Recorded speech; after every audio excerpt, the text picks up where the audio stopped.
ang kwentong ito ay hindi talaga nangyari sa akin kundi sa anak ko.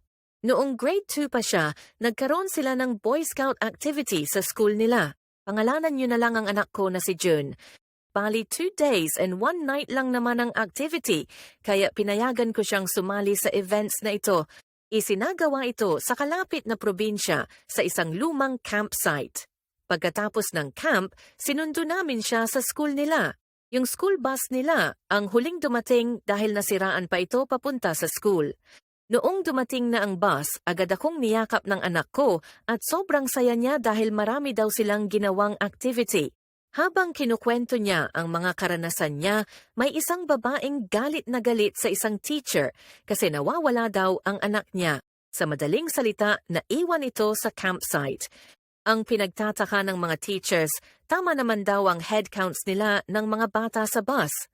Buti na lang may natanggap na tawag ang guro sa campsite na may naiwan daw na batang lalaki at ihahatid na lang nila ito sa school. Laking pasalamat ng mga magulang at ng mga guro na ligtas ang batang lalaki at ihahatid na sa school. Pasakay na sana kami sa motorsiklo nang may sinabi ang anak ko, "Mama, sabi po ni Ann may naiwan. Tama pala siya."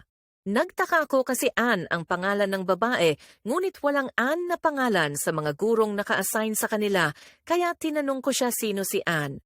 Si Ann, katabi ko siya kanina sa bus, Mama. Sabi niya may naiwan. Alam mo ba, Mama, si Ann lang yung hindi naka-school uniform namin.